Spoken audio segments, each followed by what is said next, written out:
नमस्कार, स्वागत है आप सभी का। मैं हूं आपके साथ कुमार कुणाल धीरज। आप देख रहे हैं पक्ष विपक्ष। पक्ष विपक्ष में आज हम बात करेंगे उत्तराखंड के सीएम धामी की श्रवण कुमार वाले भूमिका की। जी हां, सही सुना है आपने। उत्तराखंड में बुजुर्गों को अब न्याय और सम्मान दिलाने के लिए मुख्यमंत्री पुष्कर सिंह धामी ने जिलाधिकारियों को बड़ी जिम्मेदारी दी है। मुख्यमंत्री पुष्कर सिंह धामी ने कहा है कि सरकार वरिष्ठ नागरिकों को गरिमा और संरक्षण प्रदान करने के लिए प्रतिबद्ध है और इसी क्रम में जिलाधिकारियों को वरिष्ठ नागरिकों की समस्याओं के समाधान के लिए जिला स्तरीय अपीलीय अधिकरण का पीठासीन अधिकारी बनाते हुए उन्हें संबंधित शिकायतों का निस्तारण करने के लिए कहा है।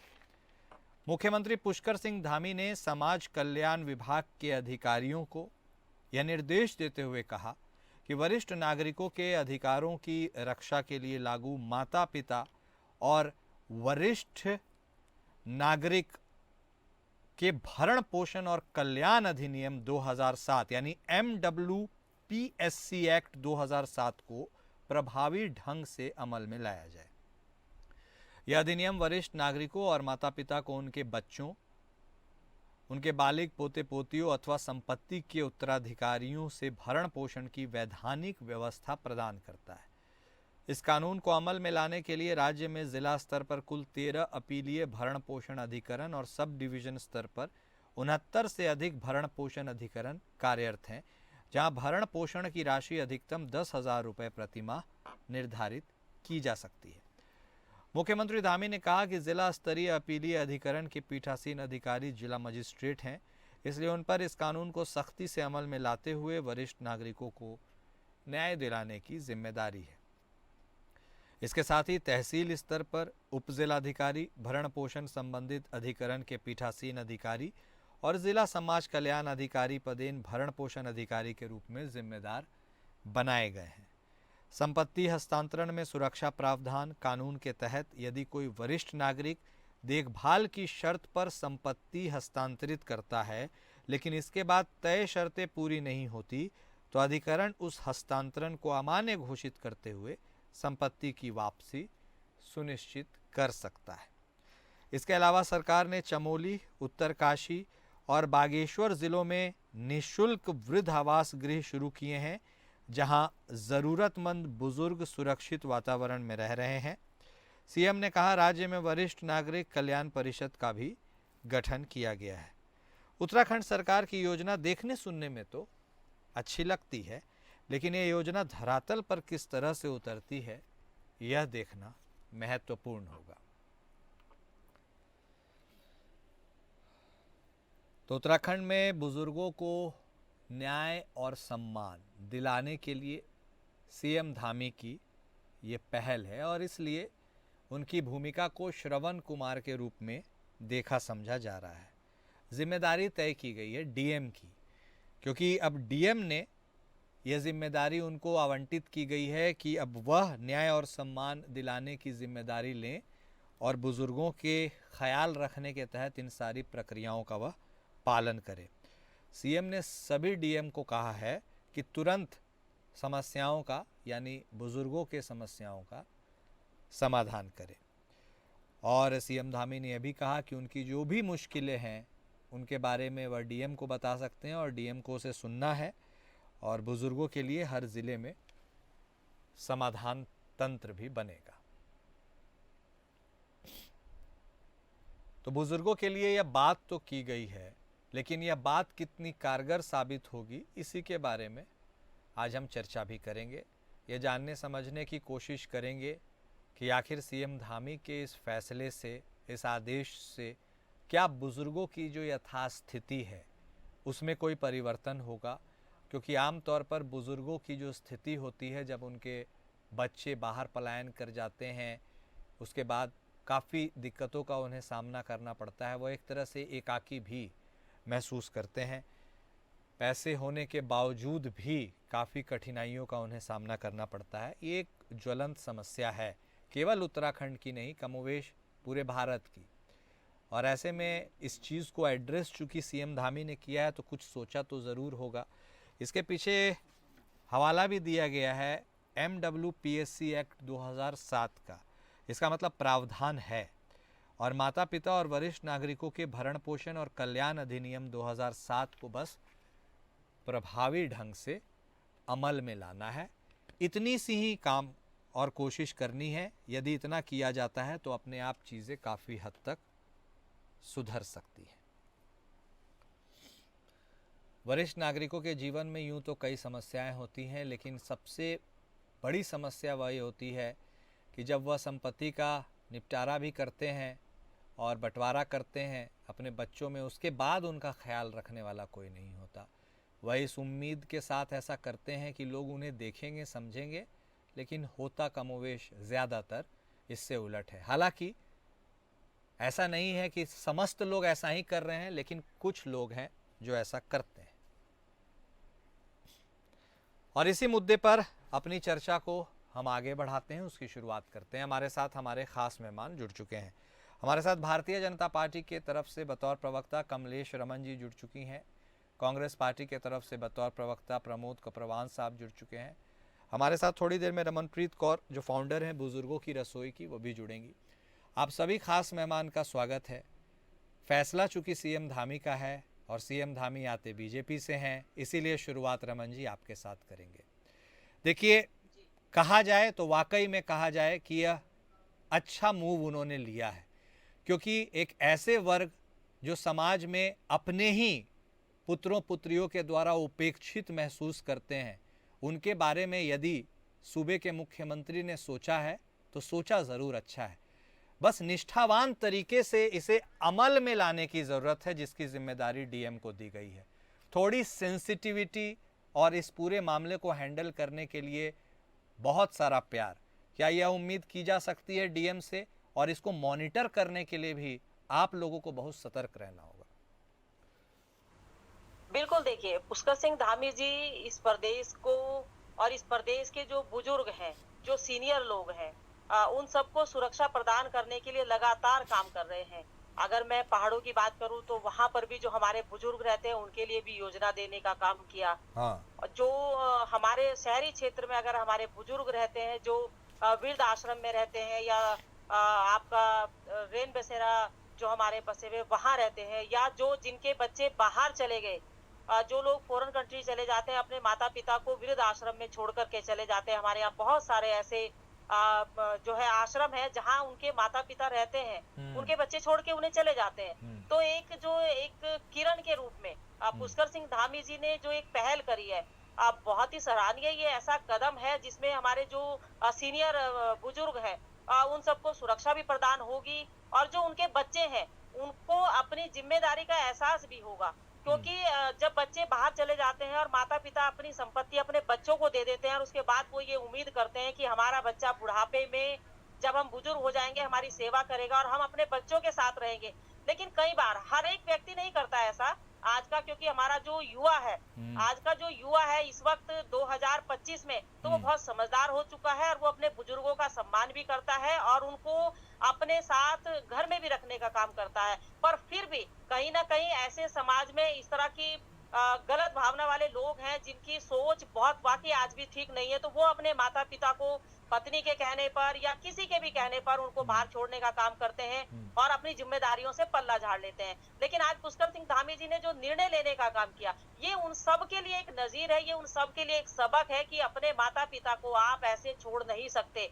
आपको बकायदा पर मंथ उनको खर्चा भी देना होगा, उनकी सुरक्षा भी करनी होगी, उनकी सेवा भी करनी होगी। अगर आप ऐसा नहीं करेंगे तो जो जिस माता पिता ने आपको संपत्ति इतनी दे दी है, तो वो कानूनी प्रक्रिया के तहत आपसे संपत्ति वापस भी ले लेगा। क्योंकि कई बार बच्चे बाहर तो निकाल देते हैं, लेकिन कानूनी प्रक्रिया के तहत फिर माता पिता को ना ही तो वो खर्चा दे पाते हैं, ना ही वो अपने साथ रखते हैं। तो यहाँ कहीं ना कहीं माता पिता की दुर्दशा बहुत खराब हो जाती है।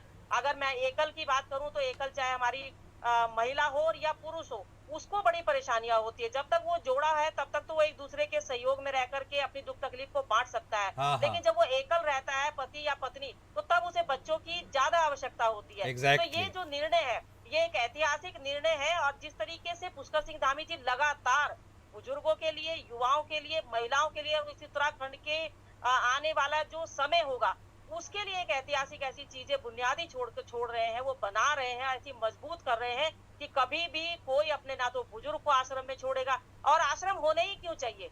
आश्रम किस लिए होने चाहिए? आश्रम वो है, अगर कोई बिल्कुल अनाथ है, उसके बच्चे भी नहीं है, परिवार का कोई व्यक्ति नहीं है, तो उनके लिए है वो आश्रम। लेकिन अगर बच्चों के रहते हुए माता पिता आश्रम में जाएं तो उन बच्चों के लिए भी शर्मनाक है। ठीक। और वाकई ये बात सच है कि हर चीज में हम अगर अपना ही स्वार्थ देखेंगे, चाहे बच्चे हो या बुजुर्ग हो या कोई भी हो, तो वो गलत एक तरीका है, एक परंपरा है। और उस परंपरा को तोड़ने के लिए पुष्कर सिंह धामी जी ने जो पहल करी है, बहुत ही सराहनीय कदम है। और मुझे लगता है ठीक कि है। इसको हमें आगे बढ़ाना चाहिए, प्रचार प्रसार के माध्यम से एक अवेयरनेस प्रोग्राम भी हम लोगों को ऐसे लगाने चाहिए, जिससे हमारे जो युवा साथी हैं और ज्यादा इस ओर बढ़े और इस ओर जो है अपना काम करें, अपने माता पिता की सुरक्षा भी करें, उनकी सेवा भी ठीक। करें और उनको खर्चा भी दें। नहीं, जी। ठीक है कमलेश रमन जी, आपने बातें बिल्कुल सही कही, लेकिन बातें तो हो जाती हैं, अमल में चीज़ें नहीं आ पाती हैं, यही विडंबना है सबसे बड़ी। रमनप्रीत कौर जी भी हमारे साथ जुड़ चुकी हैं, फाउंडर हैं आप बुज़ुर्गों की रसोई की। आप चीज़ों को बहुत करीब से, उनकी स्थिति की, उनकी लाइफस्टाइल की, बुज़ुर्गों की करीब से देखती हैं और समझती हैं।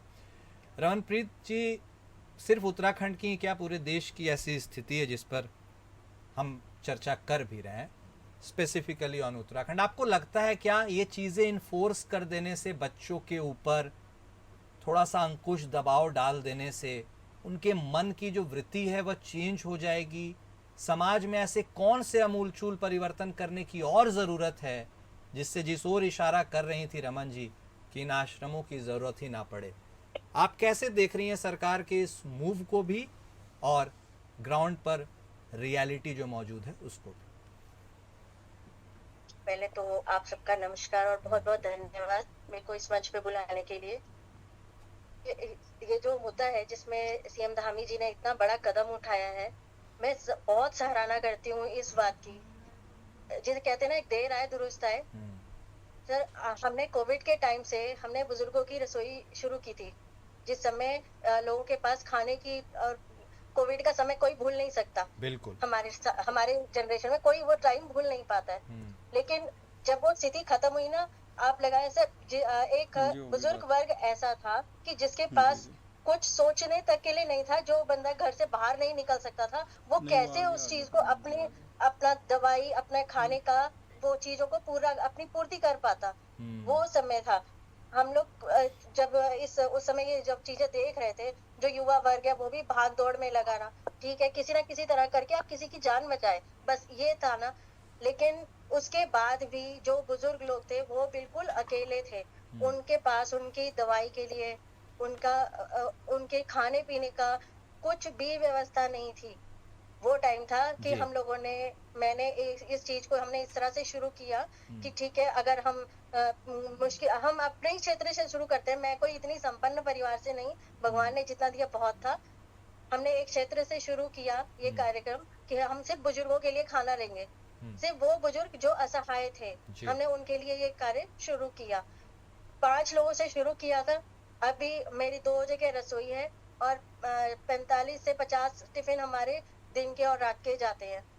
मैं कहने की बात, ये वो बुजुर्ग हैं सर जो बिल्कुल अकेले रहते हैं।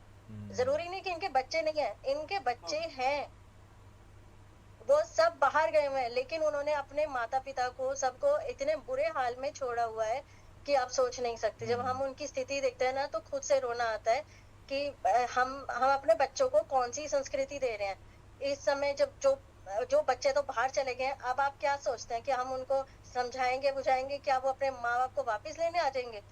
एक समय जैसे जो शेल्टर होम से सर, आज की तारीख में देखिए आप, ओल्ड एज होम कितने खुल गए, क्यों खुले, इसकी नौबत ही क्यों आई? बच्चे नहीं है, हमने खुद ही बच्चों को बाहर भेज दिया। ठीक कह रही हैं आप। और this forces everyone to think कि समाज की त्रासदी कितनी बड़ी है।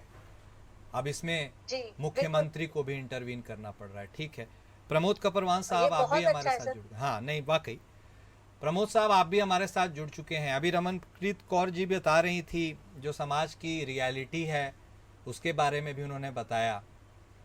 और देखकर सुनकर ही पीड़ा होती है। जो लोग इसे कर रहे हैं, महसूस कर रहे हैं, उनकी तो बात ही क्या है। प्रमोद साहब, आपसे मैं बोलता हूँ, रमनप्रीत कौर जी ने बोला कि मुख्यमंत्री की बहुत अच्छी पहल है, लेकिन मुख्यमंत्री साहब ने पहल अच्छी की है, मैं मानता हूँ, लेकिन this act has already been established way before. ये पहले से एक्ट है, कोई नई चीज का हवाला उन्होंने नहीं दिया है। ऐसे में आपको लगता नहीं है कि ये चीजें पहले से सुचारू रूप से यदि चलती तो आज बुजुर्गों की स्थिति कम से कम उत्तराखंड में ही बेहतर होती? निश्चित रूप में कुणाल जी, मैं आपके पूरे प्रश्न को समझ नहीं पाया। हाँ, क्योंकि मैं पहले जुड़ नहीं पाया। आज एक्चुअल में क्या था कि मैं हमारे यहाँ आज गुरु पूर्णिमा है। जी जी जी। और गुरु पूर्णिमा का कार्यक्रम हमारे यहाँ चल रहा है। विद्यालय में विद्यालय से ही मैं डिबेट में बैठा हूँ। ठीक है सर। गुरु में तो मैं आपका पूरा सवाल मैं आपको नटशेल में बता देता हूं। सीएम धामी ने एक पहल की है। उन्होंने जिला मजिस्ट्रेट जो डीएम है उनको अब उत्तरदायी बनाया है सूबे के जितने वरिष्ठ नागरिक हैं उनकी सुविधाओं के लिए। यदि उनके संतान उन्हें छोड़ भी दिए हैं या उनसे दूर रहते हैं, यदि परिसंपत्ति का बंटवारा भी हो गया तो उन्हें सुनिश्चित करना होगा कि वह अपने माता पिता का ख्याल रखते हैं, उन्हें भरण पोषण देते हैं, और यह निगरानी डीएम की होगी। यही पहल है जिसके लिए बात हो रही है कि क्या सीएम धामी श्रवण कुमार बन गए। और ये करने के लिए उन्होंने जो सहारा लिया है वो एक्ट था माता पिता और वरिष्ठ नागरिकों का भरण पोषण और कल्याण अधिनियम 2007। इसका उन्होंने हवाला लिया और इसी के ऊपर पूरी बातचीत है। आपकी प्रतिक्रिया? निश्चित रूप में देखो कुणाल, मैं अगर व्यक्तिगत मैं धामी जी के को मैं देखता हूँ तो मैं धामी जी को पसंद भी बहुत करता हूँ। हाँ। क्योंकि धामी जी जो हमारे प्रदेश के जो मुख्यमंत्री धामी जी हैं, वो जमीनी मुद्दों को पकड़ना चाहते हैं। वो जमीन में जो समस्याएं हैं सचमुच में उनका निदान तो करना चाहते हैं, लेकिन जो उनकी टीम है वो बड़ी खराब। धामी जी का जो देखिए, मैं अभी बीच में लोग बहुत उस पर ट्रोल कर रहे थे जो वो अभी खेत में हल लगाए। मैं आपको बताना चाहता हूँ प्रमोद का प्रमाण व्यक्तिगत मैं कहना, मुझे बड़ी खुशी हुई। मुझे बड़ा खुशी हुई कि उन्होंने अपने पौराणिक खेत में जाकर के उन्होंने अपने खेत में जाकर के हल लगाने का काम किया। चाहे उन्होंने फोटो ही खिंचवाने के लिए की, लेकिन उन्होंने काम किया। और मुझे मेरा ये मन मानता है कि धामी जी ने वो फोटो खिंचवाने के लिए नहीं किया, वो सचमुच में उन्होंने किया, उनका स्वभाव है ये। तो मैं तो आपसे कहना चाहता हूँ कि देखिए, ये बड़ी बात है, बहुत बड़ी बात है। जिस भागा दौड़ में, जिस जो नकलीपन में लोग जो अपने लोगों का, अपने बुजुर्गों का, देखो हमारे यहाँ हम सनातन पद्धति के लोग हैं, हम सनातन संस्कृति को मानने वाले लोग हैं। हमारे यहाँ माता पिता तो भगवान के स्वरूप माने गए। भगवान के स्वरूप यदि किसी को माना गया है तो वो माता पिता को माना गया है, क्योंकि उन्हीं के खून से हमारे शरीर का संचार होता है। वो हमें जन्म देने का काम करते हैं, वो हमें संसार में लाने का काम करते हैं। और देखिए, मैं समझ रहा हूँ कि ये इस समय का जो समय है, निश्चित रूप में सबसे ज्यादा उपेक्षा अगर किसी की है तो वो वृद्ध व्यक्ति की है। लोग डॉक्टर है, वो वैज्ञानिक बन गया, डॉक्टर बन गया, लेकिन माँ बाप जो है वो जो है वृद्धाश्रम में है। करेक्ट, वृद्धाश्रम में है। तो ये एक बड़ी अच्छी पहल है, धामी जी की बहुत अच्छी पहल है। मैं उसकी सराहना करता हूँ और उनके जो उन्होंने ये शुरू किया है। और मैंने आपको बताया ना, मैं कांग्रेस का, एज ए कांग्रेस का मैं प्रवक्ता हूँ, लेकिन मुझे सच को स्वीकार करने में इतना था भी, मुझे जो है सच को स्वीकार करने के लिए मुझे इससे अच्छी और क्या नहीं, ठीक कह रहे हैं आप, इससे अच्छी और बात हो क्या सकती है। देखिए रमन जी, इस पूरे मैटर पर सत्ता पक्ष विपक्ष एक साथ है, आपको सहयोग दे रहा है। अब सबसे बड़ी जिम्मेदारी रमन जी आपकी है, आपकी सरकार की है, कि जिन लोगों को आपने जिम्मेदारी दी है, डीएम को दी है, कम से कम उनसे यह काम करवा लीजिए ईमानदारी से। और अगर ऐसा हो जाता है तो फिर इससे अच्छा कुछ नहीं हो सकता। यह सुनिश्चित करना अपने आप में बड़ी जिम्मेदारी है। बिल्कुल कुणाल जी, मैं हमारे जो दोनों पैनलिस्ट हैं, मैं उनसे अपने आप को संबद्ध करती हूँ, क्योंकि ये एक ऐसा सेंसिटिव हमारा एक तंत्र है जिसमें हमारे बुजुर्गों की सुरक्षा हमें देना हमारा कर्तव्य है, हमारा धर्म है। वाकई मैं कपूरवाणी जी की बात से सहमत हूँ कि हमारा जो सनातन धर्म है वो ये कहता है कि अपने माता पिता की अगर आपने सेवा नहीं करी या बुढ़ापे में उनको आपने अपने साथ नहीं रखा, जिस तरीके से बचपन में माता पिता हर चीज के लिए अपने बच्चों को जो है कभी भी, चाहे पिता किसी भी समस्या में हो, किसी भी परेशानी में हो, लेकिन वो अपने बच्चों को हमेशा धूप हो, बरसात हो, सर्दी हो, कमा करके लाता है और अपने बच्चों की हर पूर्ति संस्कृति का जो है वो पालन करने का काम करता है, उसको हर चीज देने की कोशिश करता है। तो यही बच्चों का कर्तव्य भी है। 4 बच्चों को एक माता पिता पाल लेते हैं बड़े आराम से, और 4 बच्चे एक माता पिता को नहीं पाल पाते, ये वाकई दुर्भाग्य है। बिल्कुल सही और बात। माननीय मुख्यमंत्री जी ने जिस तरीके से एक और निर्णय लिया है, वो भी एक बहुत बेहतर निर्णय है कि जब हमारा बच्चा 18 साल का हो जाता है तो हमारी जो बुजुर्गों को हम पेंशन देते हैं, जो गरीब जो निम्न स्तर के बुजुर्ग हैं हमारे, उनको जब हम पेंशन देने का काम करते हैं तो 18 साल जब उनका बच्चा होता है तो पेंशन में कटौती हो जाती है। एक व्यक्ति की पेंशन रह जाती है, पति की या पत्नी की। लेकिन अब इसमें भी पुष्कर सिंह धामी जी ने एक प्रावधान किया है कि 18 साल का बच्चा हो या बुजुर्ग हो जाए वो बच्चा, लेकिन उस माता पिता की पेंशन नहीं कटेगी, दोनों को पेंशन मिलेगी। तो ये जो सुविधाएं हम देने की कोशिश कर रहे हैं, ये इसलिए दे रहे हैं कि हमारा जो प्रदेश है ये वाकई एक ऐसा प्रदेश है जिसमें हमारे जो बुजुर्ग है, आज अगर मैं पहाड़ों की बात करूं तो हमारे बुजुर्ग आज भी खेतों में काम करते हुए नजर आते हैं, आज भी वो घास ढोते हुए नजर आते हैं। बच्चे भले ही बाहर चले गए हों, बच्चे भले ही कमाने के लिए चले गए हों, लेकिन माता पिता आज भी अपने खेतों में काम करके अपना पालन पोषण करते हैं। तो ये एक जिम्मेदारी बनती है उन सब बच्चों की, आपकी भी जिम्मेदारी बनती है, हमारी भी जिम्मेदारी बनती है। तो मुझे लगता है कि जो यूसीसी में एक प्रावधान किया है, यूसीसी में भी एक प्रावधान उन्होंने किया है कि जो बच्चे अपने माता पिता की संपत्ति लेंगे तो उनको बकायदा अपने माता पिता को जब तक उनकी अंतिम सांस है तब तक उनको उसी तरीके से सेवा करनी पड़ेगी जैसे माता पिता ने अपने बच्चों की है। अगर कहीं जरा सी कोताही होगी तो वाकई ये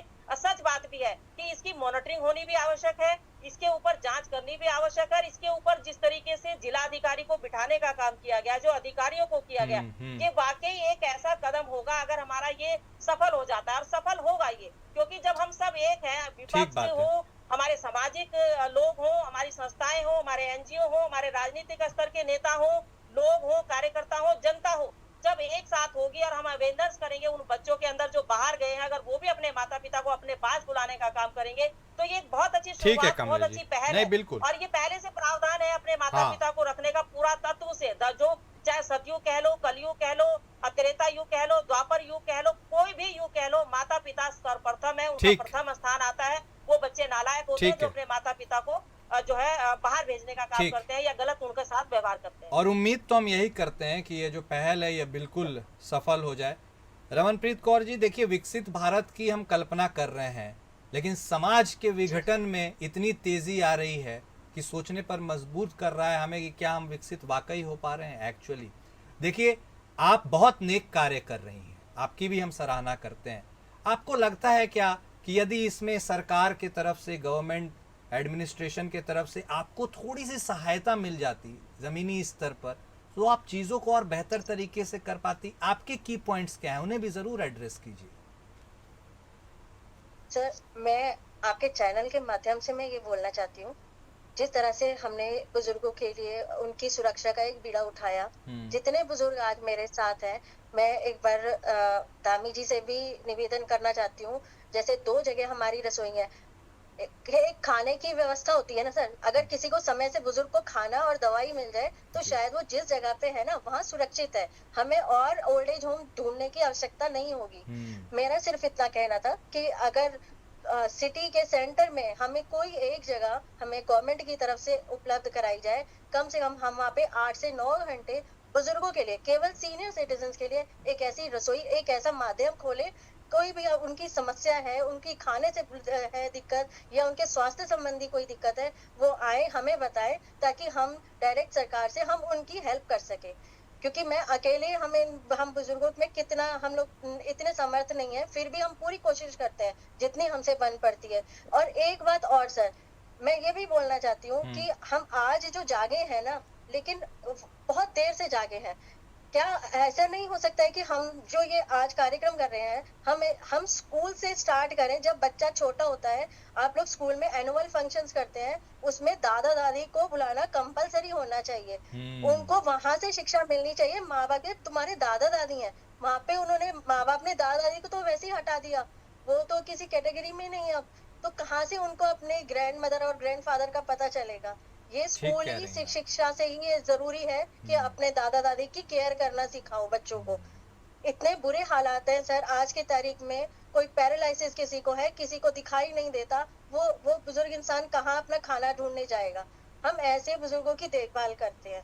तो आप मैं बहुत चाहूंगी अच्छा कि काम कर रहे सरकार हैं। से भी कि वो हमारी इस मामले में जरूर कुछ ना कुछ मदद करे। बिल्कुल। और यदि यह मंच अपना नंबर और एड्रेस दीजिएगा रमनप्रीत जी प्लीज। यदि यह मंच जी उपलब्ध हो पाता है जरूर, तो इससे बड़ी जी सहूलियत और क्या हो सकती है। प्रमोद साहब, बिल्कुल सर, बिल्कुल। आम तौर पर हम देखते हैं कि सत्ता पक्ष और विपक्ष में टकराव होता है, लेकिन इस मुद्दे पर आप में सामंजस्य हमें देखने को मिला। क्या इस मुद्दे को और ज़्यादा स्ट्रेच करते हुए उनकी और दिक्कतों को, जितने भी बुजुर्ग इस पूरे समस्या से पीड़ित हैं, उनको सामने लाकर एक फोरम पर आगे बढ़ने की बात की जा सकती है? जल्दी से, वक्त कम है, लेकिन एक क्लोजिंग कमेंट आपसे। देखिए कुणाल, मैं आपको बताना चाहता हूँ कि सत्ता और विपक्ष का जो जेन्युइन मुद्दे हैं, वो देखो ये उत्तराखंड है और हम सब लोग एक ही लोग हैं।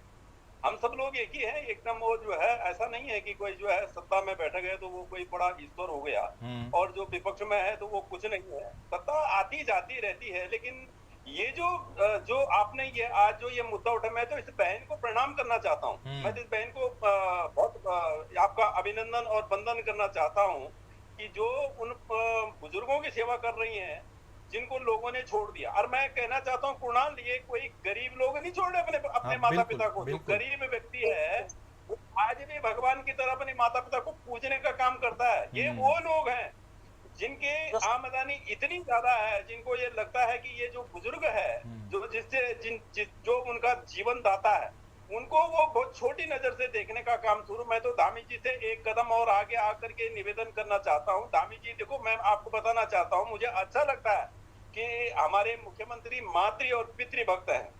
हमारे मुख्यमंत्री का जो है वो माता पिता के प्रति उनका रुझान है। मैं उनको देखता हूँ, उनका जो रुझान है वो अपनी गाय गंगा के प्रति उनका रुझान है।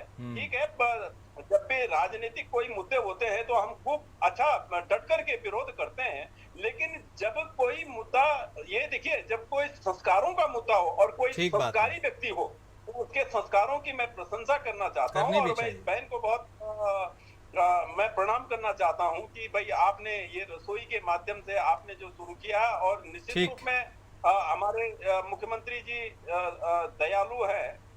उनको कमलेश जी अगर बहन की चिट्ठी को अगर मुख्यमंत्री जी के चरणों में रखेंगे तो मुझे लगता है, मैं बिल्कुल चाहूंगा कि आप लोग जरूर बात करें इस प्रोग्राम के बाद में, और रमनप्रीत कौर सरीखे और भी लोग इस समाज में आए ताकि समाज में इस पनप रहे विघटन को रोका जा सके। बहुत शुक्रिया आप सभी खास मेहमान का इस चर्चा में शामिल होने के लिए, अपने व्यू पॉइंट्स रखने के लिए। पक्ष विपक्ष में आज बस इतना ही। नमस्कार।